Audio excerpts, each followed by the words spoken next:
बिस्मिल्लाहिर्रहमानिर्रहीम। तो इस वीडियो में हम 2018 का लास्ट लॉन्ग क्वेश्चन सॉल्व करेंगे। तो देखते हैं इसकी स्टेटमेंट में क्या लिखा हुआ है। The height h t and speed v t of a projectile launched with velocity v i at an angle a to the horizontal are given by. तो हमें इसमें h हाइट और v जो है हमें वेलोसिटी बताई गई है, और वो किन इक्वेशन से फाइंड की जा सकती है, वो ये दो इक्वेशन है हमारे पास। हाइट इस इक्वेशन से फाइंड कर सकते हैं हम, और वेलोसिटी इस इक्वेशन से हम फाइंड कर सकते हैं प्रोजेक्टाइल की।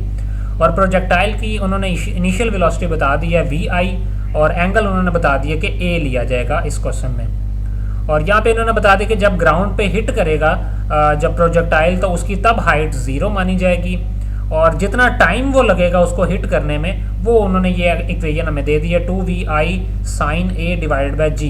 इस इक्वेशन से हम इसका टाइम फाइंड कर सकते हैं। और उसका जो एंगल होगा a इक्वल्स टू 40 डिग्री, जो उन्होंने बता दिया हॉरिजॉन्टल से जो एंगल बनाएगी प्रोजेक्टाइल वो 40 डिग्री है। Initial velocity 20 metre per second है, g की वैल्यू 9.8 है। तो ये वैल्यूज़ इन्होंने हमें दे दी हैं, हमने ये वैल्यूज़ यूज़ करके हाइट फाइंड करनी है, वेलोसिटी फाइंड करनी है। प्रोग्राम हमने क्या लिखना है वो देख लेते हैं। Use MATLAB relation and logical operators to find the time when height is no less than 6 metre and speed is simultaneously no greater than 16 metre per second. तो हमने वो हाइट वो टाइम फाइंड करके देना है जिस टाइम पे height जो है 6 मीटर से कम ना हो, मतलब 6 मीटर से ज़्यादा हो, और वो वेलोसिटी उसी साइमल्टेनियसली हमारे पास जो वेलोसिटी है वो 16 मीटर पर सेकंड से ज़्यादा ना हो। तो ऐसी कंडीशन पे जिस पे हमारे पास जो उसकी हाइट है वो 6 मीटर से लेस ना हो और 16 मीटर पर सेकंड की वेलोसिटी से ज़्यादा उसकी वेलोसिटी ना हो, वो टाइम हमने फाइंड करके देना है। तो इसके लिए भी मैंने एक एम फाइल बनाई हुई है, कोड इसका मैंने लिखा हुआ है। तो पेपर में आप ये कोड यूज़ कर सकते हैं। जो गिवन वैल्यूज़ थी वो हमने इसके अंदर पुट कर दी हैं। हमारे पास a जो एंगल उन्होंने दिया हुआ है 40 degree, v velocity initial velocity 20 metre per second, g की वैल्यू 9.8, ये तीनों मैंने यहाँ पे ऊपर ही इनिशियलाइज़ करवा दी हैं। इसके बाद हमें आगे हम एक लूप यूज़ करने वाले हैं, उसके लिए मैंने i लिया हुआ है और यहाँ पे इनिशियलाइज़ करवा दिया कि ये 1 से स्टार्ट हो रहा है, और t मैंने एक वेरिएबल लिया है, इसको 0 से मैंने स्टार्ट करवाया हुआ है। और टाइम जो रिक्वायर है प्रोजेक्टाइल को हिट करने के लिए उसकी इक्वेशन उन्होंने दे दी हुई है, मैं 2v sin a divided by g। तो इस इक्वेशन से हम टाइम फाइंड कर सकते हैं जो टाइम रिक्वायर है प्रोजेक्टाइल का। इसमें जो वेलोसिटी v है ये 20 मीटर पर सेकंड हमने पहले से इसमें दे दिया प्रोग्राम को, और a की वैल्यू भी दे दी है, g की वैल्यू भी दे दी है। तो ऑटोमेटिकली जो है टाइम ये कैलकुलेट कर लेगा मैटलैब। इसके बाद चूंकि हमने वेलोसिटी और हाइट फाइंड करनी है, टाइम के अगेंस्ट हम इसमें टाइम पुट करते जाएंगे इन वैल्यूज़ में, और हमारे पास वेलोसिटी और हाइट जो है वो आती जाएगी। इसके लिए मैंने एक वाइल लूप लगाया और टाइम t मैंने स्टार्ट किया 0 से, और हिट टाइम हमारे पास जो है हिट टाइम वो यहाँ से आ जाएगा, उसको मैंने नाम दे दिया t/hit, और अंडरस्कोर t अंडरस्कोर और हिट इसके अंदर मैंने स्टोर हो जाएगा ऑटोमेटिकली हमारे पास जितना टाइम हमारा प्रोजेक्टाइल का होगा। तो 0 से लेके जो है हमारे पास जो भी वो टाइम होगा, इसमें तकरीबन 3.0 समथिंग सेकंड लगेंगे इस टाइम में, तो वो यहाँ पे आ जाएंगे हमारे पास। और t की पहले वैल्यू 0 जाएगी, और यहाँ पे t जहाँ पे भी t होगा इसके अंदर वहाँ पे वैल्यू पुट हो जाएगी। a की जगह पे 40, v की जगह पे 20, ये तमाम वैल्यूज़ इसमें जाएंगी, और हाइट कैलकुलेट करके वो यहाँ पे सेव कर लेगा अपने पास। इसी तरह से वेलोसिटी को भी कैलकुलेट करके वो अपने पास मैटलैब सेव कर लेगा इसके अंदर। ये बेसिकली hi और vi दो अरेज हैं, हाइट की अरे और वेलोसिटी की अरे, इसके अंदर ये तमाम वैल्यू स्टोर करता जाएगा। इसी तरह से मैंने एक और अरे ली हुई है टाइम की, इसके अंदर जितना टाइम जिस टाइम पे हम हाइट और वेलोसिटी फाइंड कर रहे हैं वो टाइम इसके अंदर स्टोर होता जाएगा। वही t की वैल्यू यहाँ पे आएगी और वो t की टाइम के अंदर स्टोर हो जाएगी।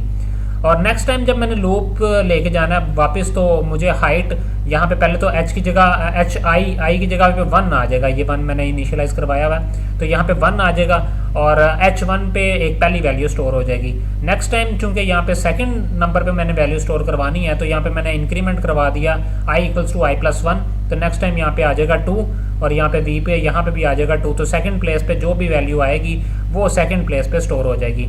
और टाइम में मैं इंक्रीमेंट कितना करवा रहा हूँ 0.01 का, 0 से स्टार्ट होगा, फिर 0.01, फिर उसमें 0.01 का ऐड हो जाएगा, फिर वो टाइम पे हाइट और वेलोसिटी कैलकुलेट होगी। इस तरह से ये लूप चलता जाएगा, और जब तक जो हिट टाइम है, जो प्रोजेक्टाइल का जो टाइम है टोटल वहाँ तक नहीं पहुँच जाता, ये लूप चलता रहेगा और तमाम हाइट और तमाम वेलोसिटीज़ फाइंड होके इन अरेज के अंदर स्टोर हो जाएंगी और टाइम भी स्टोर हो जाएगा। इसके बाद चूंकि हमने वो टाइम शो करना है जिसमें वेलोसिटी जो है, जिसमें जो डिस्टेंस हाइट जो है हमारे पास वो 6 मीटर से कम ना हो, 6 मीटर से ज़्यादा हो, और वो वेलोसिटी जिसमें 16 मीटर पर सेकंड से ज़्यादा ना हो, वेलोसिटी इससे कम हो, तो वो टाइम हमने बताना है। तो मैंने टाइम के एक टाइम की जो अरे मेरे पास ये पड़ी हुई थी, इसके अंदर एक कंडीशन लगा दी है फाइंड की। तो फाइंड की जो कमांड है वो पहले भी हम यूज़ कर चुके हैं। इसमें क्या करते हैं, इसमें हम कंडीशन बता देते हैं, टाइम की वो वैल्यू जो इस कंडीशन को सेटिस्फाई करेंगी वो वैल्यूज़ वो आउटपुट पे हमें शो करवा देगा। Find h is greater than 6, तो हाइट मेरे पास जो है वो वैल्यूज़ हाइट की जो ग्रेटर देन 6 हैं उनके मुकाबले में जो अरे के अंदर जो टाइम पड़ा होगा वो शो करवा देगा। और साथ में एंड, जब ये दोनों कंडीशन एग्री होंगी वो वाली जो टाइम की वैल्यू वो शो करवाएगा। एंड जो है वो हमें पता है कि एंड कंडीशन में ये कंडीशन और ये कंडीशन अगर दोनों ट्रू हैं तब वो जो भी वो वैल्यू आएगी वो आउटपुट पे शो करवाएगा, अदरवाइज वो नहीं करवाएगा। तो पहले ये कंडीशन हमारे पास ये हो गई हाइट की, और दूसरी कंडीशन हमारे पास है 16 मीटर पर सेकंड से ज़्यादा वेलोसिटी नहीं होनी चाहिए, मतलब वेलोसिटी v लेस देन 16, तो वो वेलोसिटी की वैल्यूज़ जो 16 से कम है और h की वो वैल्यूज़ जो 6 से ज़्यादा है, साइमल्टेनियसली जब ऐसी कंडीशन दोनों ओबे कर रहे होंगे तो उसके मुकाबले में टाइम की जो वैल्यूज़ इस अरे के अंदर पड़ी होंगी वो आउटपुट पे मेरे पास शो कर देगा। तो इस तरह से ये पूरा जो प्रोग्राम है वो चल रहा है। और अगर आप पेपर की स्टेटमेंट देखें तो उन्होंने भी यही हमें कहा कि लॉजिकल ऑपरेटर्स और रिलेशनल जो ऑपरेटर्स हैं उनको यूज़ करके आप जो है टाइम फाइंड करके दें। तो बेसिकली यही लॉजिकल जो है हमारे पास ऑपरेटर्स हैं। एंड ऑपरेटर यहाँ पे यूज़ हो रहा है दोनों कंडीशन को शो करने के लिए।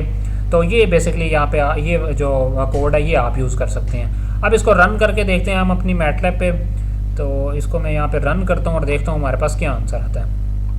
इसको जैसे ही मैं रन करूँगा मेरे पास बहुत सारे टाइम की वैल्यूज़ आ जाएंगी, और ये तमाम टाइम की ये तमाम वो वैल्यूज़ हैं जिसमें हमारे पास जो डिस्टेंस है वो 6 मीटर से जो है कम नहीं है, 6 मीटर से ज़्यादा है, और वेलोसिटी जो है 16 मीटर पर सेकंड से कम है।